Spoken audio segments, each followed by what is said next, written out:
আমৃত্যু ভালোবাসি তোকে সিজন 2 পর্ব 8। আপনি যা ভাবছেন তেমন কিছুই না। তাহলে কিছু না বলেই বন্যা মাথাটা নিচু করে বসে আছে।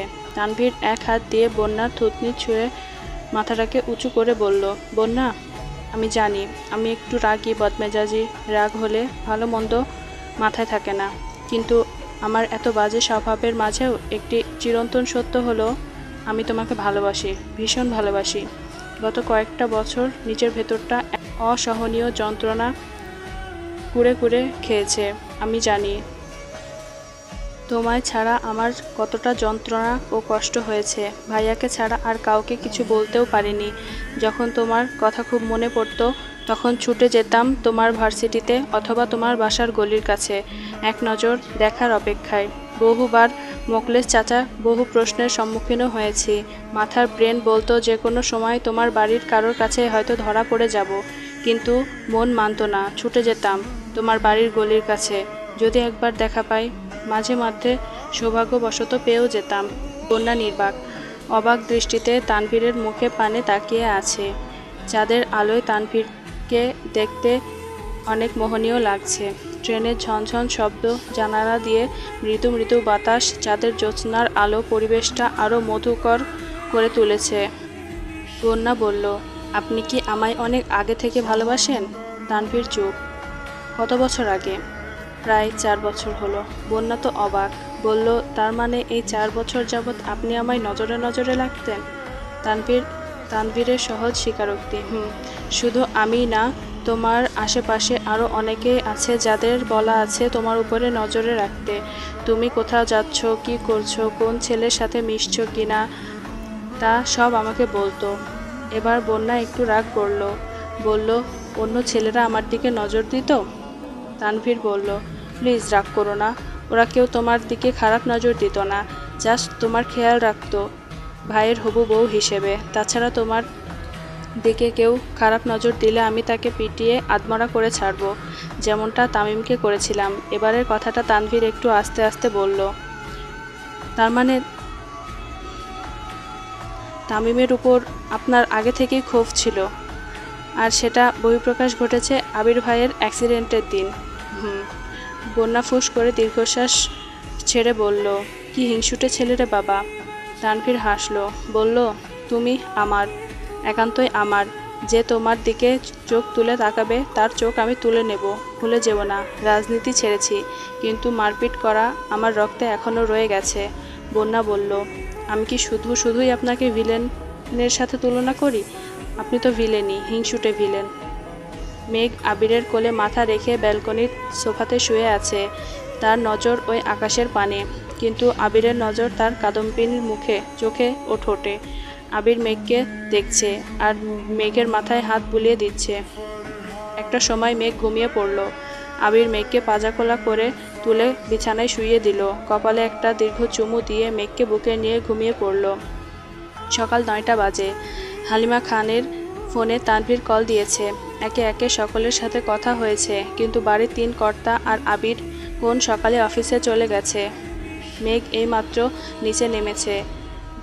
বলল, আম্মু, কে কল দিয়েছে? ভাইয়া? হ্যাঁ, এই নে কথা বল। হ্যালো ভাইয়া, কেমন আছো? ভালো, তুই কেমন আছিস? আলহামদুলিল্লাহ ভালো। বন্যা বেবি কই? এই তো কাছেই আছে, এনে কথা বল। হ্যালো ননদিনী, কেমন আছো? ভাবি? ভালো, তুই কেমন আছিস? আর বাড়ির সবাই কেমন আছে? আলহামদুলিল্লাহ সবাই ভালো আছে। তোরা কখন পৌঁছেছিস?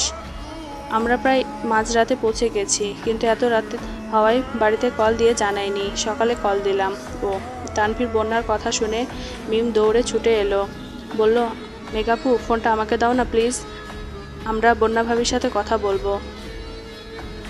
বন্যা ফোনের ওপারে থেকে ওদের চিল্লাচিল্লি শুনে বলল, মিম কি করে? মহারানীর আজ কলেজ নেই, তাই এইমাত্র ঘুম থেকে উঠল। মিমের কাছে ফোনটা দে। হ্যালো বৌমনি, কেমন আছো?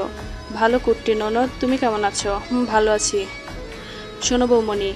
বলো মহারানী। বান্দরবানে সুন্দর সুন্দর স্পটের ভিডিও করে আনবে, সেই ভিডিও নিয়ে আমি সোশ্যাল মিডিয়াতে পোস্ট করব। পাশ থেকে তানভীর বলল, ওরে পাকা মেয়ে, একবার বাড়ি ফিরি, তারপর মজা বোঝাবো। আদি মিমের কাছ থেকে ফোনটা নিয়ে বলল, হ্যালো বৌমনি। বলো ছোট দেবর, তুমি মিম আপুর কথা ছাড়ো, ওর কোনো কথাই তুমি শুনবে না। ও তাই বুঝি, তাহলে কার কথা শুনবো? আমি আছি না তোমার ছোট বর? বন্যার চোখ দুটো বড় বড় হয়ে গেল। কি বলছে এই পাকা ছেলে? পাশে তানভীর চিৎকার দিয়ে বলল, কিরে আদি, শেষ পর্যন্ত কেটে কেটে আমার বউটাকেও তুই নিয়ে যাবি? বন্যা মৃদু মৃদু হাসছে আর বলছে, হিংসুটে বর আমার। ভাইয়া, নিয়ে যাচ্ছি না তো, ভাগ করছি, তুমি বড় বর আর আমি ছোট বর। পাশ থেকে মেঘ আদির কান টেনে বলল, আজকাল বড্ড পেকেছিস তাই না? অপেক্ষা করেন আবির ভাই বাড়িতে ফিরুক, তাকে জানাতে হবে। আবিরের নাম শুনতে আদি ছুটে পালালো। সবাই আদির কাণ্ড দেখে হাসছে। মিম গিয়ে সোফায় বসলো মেঘের পাশে। মিম টিভি ও দেখছে, আবার গুনগুনিয়ে গানও গাইছে। মেঘ কপাল কুঁচকে মিমের দিকে তাকিয়ে আছে। সেদিকে মিমের কোনো খেয়াল নেই। মেঘ মাঝে মাঝে খেয়াল করে মিম আজকাল একটু বেশি খুশি খুশি থাকে। মেঘ বলল, কিরে তোর কি খবর? মিম, কিসের খবর? কয়টার খবর? তোকে দেখে মনে হচ্ছে ডাল মে জরুর কুছ কালা হ্যায়। মেঘ ছোট ছোট চোখ করে বলল, কাহিনী কি? আপু, তুমিও যে কি বলো না, আজকাল কি হাসাও যাবে না? মিম বসা থেকে উঠতে উঠতে বলল, ধুর, আজকাল এই বাড়িতে হাসলেও সমস্যা। মেঘ অবাক কণ্ঠে তাকিয়ে বলল, এর আবার কি হলো? রাকিব, কিরে আবির, শুনলাম কাল অফিস থেকে তাড়াতাড়ি বাড়ি ফিরেছিস, বাসায় কি কোনো সমস্যা? না রে, তেমন কিছু না। গতকাল তানভীর আর বন্যা হানিমুনে গিয়েছে, ওদের বিকেলে স্টেশনে দিতে গিয়েছিলাম। তাছাড়া মেঘের শরীরটাও গতকাল ভালো ছিল না। ও, মেঘ এখন কেমন আছে? ভালো। তোর কথা বল, তোকে তো বলেছিলাম এক সপ্তাহ অফিসে আসতে না, 4 দিন পরে চলে আসলি যে? একটা ছুটির অ্যাপ্লিকেশন পাঠিয়ে দিলেই তো হতো। জানি, কিন্তু অনেক কাজ পেন্ডিং হয়ে গেছে এই কয়েকদিনে, তাই ভাবলাম তোর উপর এত চাপ না দিয়ে অফিসে চলে আসি। প্রয়োজন ছিল না, এ সময় তোর রিয়ার পাশে থাকার বেশি দরকার ছিল। রিয়া আর বেবি কেমন আছে? ভালো। মেঘের কথাটা শোনার পর থেকে বারবার মেঘের কথাই জিজ্ঞেস করছিল। জান্নাত ও কাল বলল কয়েকদিনের মধ্যে মেঘকে দেখতে যাবে। যেতে বলিস জান্নাতকে। ভেবেছিলাম মেঘকে নিয়ে তোদের বাড়ি যাব রিয়া আর বেবিকে দেখতে, কিন্তু আম্মু আর মামনি বলল বাবুর 1 মাস না হওয়া পর্যন্ত মেঘ সেখানে যেতে পারবে না। সমস্যা নেই, পরে কোনো এক সময় নিয়ে যাস। সারাদিন বিভিন্ন সুন্দর সুন্দর স্পটে ঘুরে সন্ধ্যায় তানভীর আর বন্যা রিসোর্টে ফিরে আসলো। বন্যা এসেই বিছানায় ধপাস করে বসলো, বলল, উফ, আমার পা দুটো পুরো ব্যথা হয়ে গেছে। তানভীর একটু দুষ্টু হেসে বলল, এখনই পা ব্যথা হয়ে গেছে? রাত তো এখনো বাকি। বন্যা চোখ দুটো বড় বড় করে ফেললো, তারপর একটু ঢোক গিলে মিনমিনিয়ে বলল, নির্লজ্জ বেহায়া পুরুষ মানুষ। আল্লাহ, এ লোকটার তুমি আর কত রূপ আমায় দেখাবে। পরিবারের সামনে ভদ্রলোক, বাহিরের লোকের কাছে রাগী ও বদমেজাজি, আর বউয়ের সামনে ঠোঁটকাটা নির্লজ্জ বেহায়া পুরুষ। তানভীর লম্বা একটা হাসি দিয়ে বলল, আপনি কি আস্তে আস্তে আমায় গালি দিচ্ছেন মিসেস খান? বন্যা মুখ বাঁকিয়ে অন্যদিকে ফিরল। তানভীর সেটা দেখে বলল, গালি দেন, সমস্যা নাই, কিন্তু রেডি থাকেন। বলেই তানভীর ফ্রেশ হতে ওয়াশরুমে ঢুকে গেল। বন্যা একটা দীর্ঘশ্বাস ফেলল, বলল, পাগল লোক একটা। হঠাৎ তানভীর ওয়াশরুমের দরজাটা একটু খুলে মাথা বের করে উকি দিয়ে বলল, হানিমুনে এসে 2-4টা বাচ্চা না নিয়ে গেলে লোকে কি বলবে? আমার পুরুষত্ব নিয়ে প্রশ্ন উঠবে তো বউ। বন্যা বিছানা থেকে তানভীরের মাত্র খুলে রাখা টি-শার্টটি তানভীরের দিকে ছুঁড়ে মারল। তানভীর সাথে সাথেই ওয়াশরুমের গেট লাগিয়ে দিল। বসে মিমের সাথে গল্প করছে। হঠাৎ তার ফোন বেজে উঠল। ফোনের দিকে তাকিয়ে দেখল বেবি নামে সেভ করা নাম্বার। ফোনটা হাতে নিয়ে মিমের দিকে তাকিয়ে বলল, এখন আর কোনো কথা বলবি না, আমার বেবি কল দিয়েছে। মিম কিছুটা চিৎকার দিয়ে বলল, বৌমণি কল দিয়েছে? মেঘ ফোনটা রিসিভ করে বলল, আসসালামু আলাইকুম নতুন বউ, কেমন আছেন? ওয়ালাইকুম আসসালাম, ভালো। তুই কেমন আছিস? তোর দুষ্টুমি স্বভাব কবে যাবে? ভুলে যাস না, একটার মা হতে যাচ্ছিস। মেঘ মিমের দিকে একটু তাকিয়ে বন্যাকে বলল, বেবি, হঠাৎ একটা স্বাদ জাগলো মনে। কি স্বাদ ননদিনী? বলবো? বল। তাহলে বলেই ফেলি। তুই কি বলবি নাকি আমি ফোনটা কাটবো? আরে বেবি, রাগ করিস না, বলছি তাহলে। হানিমুনে তো গিয়েছিস, আমার ভাইয়াকে বলবি একটু বেশি বেশি আদর করতে, যাতে পরের মাসে তোর ও সুখবর শুনতে পাই। তারপর আমরা 2 বান্ধবী মিলে উঁচু পেট নিয়ে সারা বাড়ি ঘুরবো আর টক আচার খাবো। ফোনের ওই পাশ থেকে বন্যার কাশি শোনা যাচ্ছে। মনে হচ্ছে বন্যা বিষম খেয়েছে। মেঘ বলল, আরে বেবি রিল্যাক্স, চাপ নিস না, একটু ট্রাই কর, হয়ে যাবে। পাশ থেকে মিম বড় বড় চোখ করে অবাক দৃষ্টিতে মেঘের দিকে তাকিয়ে আছে। মেঘ খেয়াল করতেই সেখান থেকে উঠে অন্যদিকে চলে গেল। মিম মুখটা বাঁকিয়ে টিভি অন করে দেখতে শুরু করলো। বন্যার কাশি যেন থামছেই না, বারবার জিজ্ঞাসা করছে কি হয়েছে। মেঘ ফিসফিসিয়ে বলল, ওই যে ভাইয়া চলে এসেছে, যা বলেছি তা মনে রাখিস, বলেই ফোনটা কেটে দিল। তানভীর বন্যার কাশি থামানোর জন্য মাথায় পিঠে হাত বুলিয়ে দিচ্ছে। কাশি একটু কমতেই বন্যা ফ্রেশ হতে হবে বলে ওয়াশরুমের দিকে ছুটল। তানভীর বলল, এর আবার কি হলো, এভাবে পালালো কেন? রাত 9টা বাজে। আবিরের বাইকের শব্দ পেয়ে মেঘ ব্যালকনিতে এসে দাঁড়ালো। দেখলো আবির বাইক থেকে নেমে ফোনে কথা বলছে। আবির এক নজর উপরে তাকালো, তার প্রিয়সী তার দিকে তাকিয়ে আছে। আবির একটু মুচকি হেসে কান থেকে ফোনটা নামিয়ে বাড়ির ভেতরে ঢুকলো। মেঘ এখনও ব্যালকনিতে দাঁড়িয়ে আছে। বাহির থেকে মৃদু মৃদু বাতাস আসছে। মেঘের খোলা চুলগুলো সেই বাতাসে এদিক বেদিক উঠছে। আজ শরীরটা ভালো, তাই মেঘ সালোয়ার কামিজ ছেড়ে নীল রঙের একটা সুতি শাড়ি পরেছে। এই রঙটা আবিরের বড্ড বেশি পছন্দ। আজকাল মেঘের মনটা হঠাৎই মেঘাচ্ছন্ন হয়, আবার হঠাৎই যেন ফুরফুরে হয়ে ওঠে। এটাকেই হয়তো গর্ভবতী অবস্থায় মুড সুইং বলা হয়। এই যে একটু আগেই মেঘের হঠাৎ মনে হলো আবির ভাইকে একটু সারপ্রাইজ দেয়া যাক, তাই আলমারি থেকে একটা নীল শাড়ি বের করে গায়ে জড়িয়ে নিল, চুলগুলো ছেড়ে দিল, চোখে একটু কাজল, ঠোঁটে একটু লিপস্টিক ছুঁয়ে দিল, কপালে একটা ছোট্ট নীল টিপ দিতেও ভোলেনি আজ সে। হঠাৎ একটা হাত মেঘের কোমর ছুঁয়ে তার পেটে স্পর্শ করলো। মেঘ কিছুটা ঘাবড়ে গেল। আবির নেশাক্ত কণ্ঠে ফিসফিসিয়ে বলে উঠল, আমার ভেতরে আমি নেই, আছে এক অবুঝ মন। সে মন দুয়ারে বিচরণ করিস তুই সারাক্ষণ। তোর ভাবনায় পাগল আমি, তাকিয়ে দেখ মনের আয়নায়। তোর প্রেমেতে মগ্ন হয়ে হারিয়ে যায় অন্য এক প্রেমের দুনিয়ায়। তুই তো এক অদ্ভুত নেশা, আর সেই নেশায় আমি আসক্ত। বলেই আবির মেঘের কানে চুমু খেলো। মেঘ একটু কেঁপে উঠল। আবির মেঘের কোমর পেঁচিয়ে ধরে মেঘের খোলা চুলে মুখ ডোবালো। মেঘ সামনের দিকে ঘুরে আবিরকে জড়িয়ে ধরল। কাঁপা কাঁপা কণ্ঠে বলল, আপনি কি পাগল হয়ে গেছেন? বাহির থেকে এসেছেন, ফ্রেশ হয়ে চেঞ্জ করে নিন। আবির মেঘকে ব্যালকনি গ্রিলের সাথে ঠেকিয়ে নিজের 2 হাত মেঘের পিঠের গ্রিলে রাখলো। ভাঙা ভাঙা কণ্ঠে আওড়ালো, পাগল হয়ে গেছি তোর প্রেমে, তোর মায়ায়, বলে আবির মেঘের ঠোঁটে ঠোঁট ডোবালো। এই চুমু কতক্ষণ দীর্ঘস্থায়ী হয়েছিল তা জানে না মেঘ। মেঘ আবিরের পাগলামি বুঝতে পেরে আবিরকে কিছুটা হুঁশে আনতে চাইল। নিজের ঠোঁটকে ছাড়িয়ে আনার চেষ্টা করলো আবির ঠোঁটের দখল থেকে, কিন্তু আবির যেন আজ মেঘের প্রেমেতে প্রেমাতাল।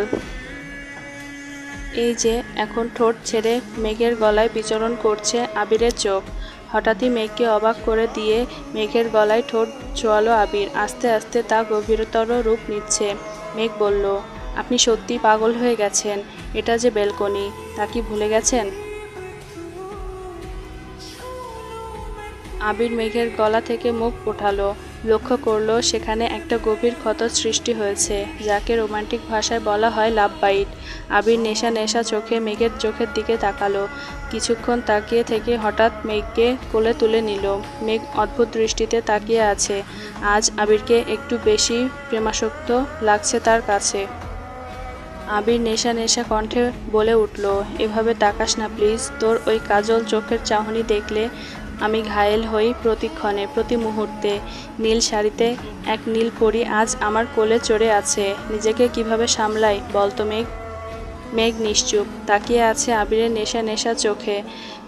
মেঘ জানে আবিরের এই অবস্থা হওয়ার কারণ। আবির ধীরে ধীরে হারিয়ে যাচ্ছে তার কাদম্বিনীর মাঝে, যেই অষ্টাদশীর জন্য সে অপেক্ষার প্রহর গুনেছে বহু বছর।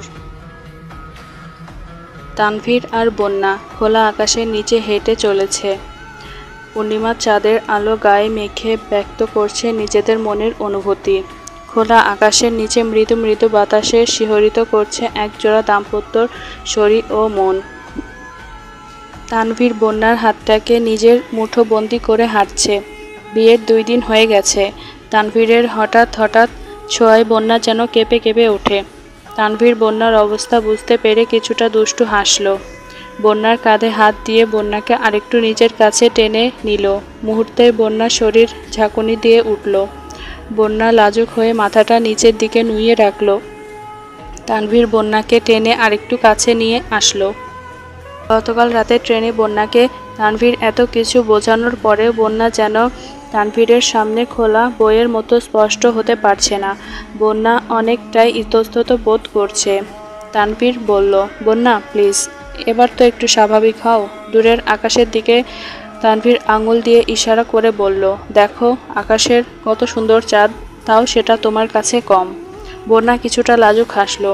বন্যার হাসি দেখে তানভীর নিজেও হাসলো। বলল, অবশেষে মহারানীর মুখে হাসি ফুটেছে। দুজন হাঁটতে হাঁটতে আবার রিসর্টের রুমের দিকে ফিরে আসলো।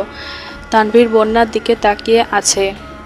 বন্যাকে আজ অনেক সুন্দর লাগছে। সন্ধ্যায় তানভীর বন্যার হাতে একটা প্যাকেট ধরিয়ে দিয়ে বলল, রেডি হয়ে নাও, আমরা বাহিরে হাঁটতে যাব। বন্যা প্যাকেটটি খুলে দেখলো কালো রঙের সুন্দর একটা জর্জেট শাড়ি, যার পাড় ও আঁচলের পাথরের কারুকাজ করা। বন্যার শাড়িটি পরে চোখে গাঢ় কাজল দিল। সন্ধ্যার পর থেকে এখন পর্যন্ত বন্যা যতবার তানভীরের দিকে তাকিয়েছে ততবারই লক্ষ্য করেছে তানভীর তার দিকে তাকিয়ে আছে। এসব ভাবতে ভাবতে কখন যে বন্যা রুমের সামনে চলে এসেছে তার খেয়ালই নেই। হঠাৎ পায়ের সামনে কোনো কিছু নড়াচড়া পেয়ে মাথায় ঝুঁকে নিচে তাকালো, যা দেখলো বন্যার চক্ষু চড়ক গাছ। তানভীর বন্যার সামনে হাঁটু গেড়ে বসে ওর শাড়ির কুচি ঠিক করছে। কুচি ঠিক করা শেষে তানভীর উঠে দাঁড়ালো। বলল, ভাবনার চিন্তা শেষ হলে এইবার রুমে চলেন, না হলে কোলে তুলে নিয়ে যাব। কোলে তোলার কথা শুনে বন্যা তাড়াহুড়ো করে রুমের দরজা ধাক্কা দিয়ে ভিতরে যাওয়ার উদ্দেশ্যে রওনা হলো। কিন্তু একই, হঠাৎই বিস্ময়ে বন্যার মুখ হাঁ হয়ে গেল।